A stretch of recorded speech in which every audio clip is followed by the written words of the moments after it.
it should have been the happiest day of my life. It was my wedding day. But there was a part of me that just couldn't wait for it to be over. And not because I didn't want to marry Ben. I did. I really did. But because both my parents were there. And I was the byproduct of a high-conflict divorce. In 25 years, my parents had been in the same place at the same time, maybe half a dozen times. Acrimonious is euphemistic. But my parents' divorce doesn't make me unique or special. 40 to 50% of first marriages end in divorce, impacting 500,000 kids in the US every year. And we know the reputation that divorce has for devastating children. But it's not divorce that harms children. Research proves that it's high conflict, not household structure, that does the damage. But it doesn't have to be that way. Now fast forward 15 years from my wedding day, and my phone rings. It's my dad. Super funky timing, because I'm standing in the middle of the Kohl's intimates department during a sale, so literally both hands full of underwear, because it's a Kohl's sale, so it's 3 for $10, right? He says, "How's it going?" And I just blurted it out. I said, "Dad, I failed. Ben and I are getting divorced, and I am terrified about money, where I'm gonna live, and now how I'm gonna get health insurance." And you know what he said? "Don't worry, Al, get a good lawyer. You'll be fine." But I didn't want a lawyer, and I didn't want to fight. I wanted it to be different for my kids than it was for me. I wanted both their parents at teacher conferences and in the stands watching them play hockey, lacrosse, and celebrating them together at the happiest moments of their life, like the weddings and the graduations that would eventually come. And I did not want to divvy up those experiences with their dad. It's proven. High conflict is what damages kids. Kids exposed to high conflict are twice as likely to suffer emotional, social, behavioral, and academic problems as compared to kids who experience low conflict co-parenting in separation and divorce. And I can tell you those stats played out for me and my two brothers. Between us, we've dealt with addiction, eating disorders, impulsive behavior, and many messed up relationships. So again, when my dad said, "Get a good lawyer," without missing a beat, it was a gut punch. Doesn't have to be that way. I navigated my divorce, no lawyers, no mediators, using 3 key concepts that I teach in my work. Coincidentally, ironically, I don't know what it is, but the child caught in the crossfire of a nasty divorce became a professional that helps others manage conflict. So in my work, I teach a specific framework of conversation grounded in listening that helps leaders and teams leverage healthy conflict, improve collaboration, and improve high-stakes decision-making.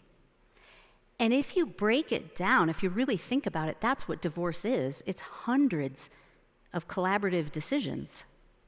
So we have 2 choices. We can leave those decisions to a judge, or we can commit to finding a path forward together. So I use these 3 concepts, key concepts that I teach in my work. A vision for the future, emotional agility, and a commitment to listening, first and foremost. And I know this first step, it's going to irritate some of you, but here it is. To move forward, we have to let go of the past. Let go of anger and blame. When two people come together, they create a dynamic. And sometimes it's the perfect dysfunction. But when both parties let go of blame, it levels the playing field. So from the get-go, you have to decide what you want your future to look like. Because if you have children, your ex will be in your future forever. So, do you want to be eternally mired in anger and blame? Or filled with pride and appreciation and gratitude for what you've accomplished together?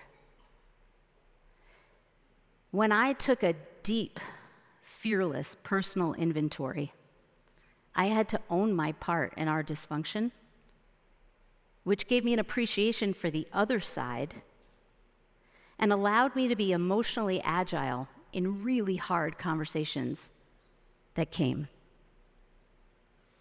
Emotional agility, it's critical. Without it, there is no collaboration.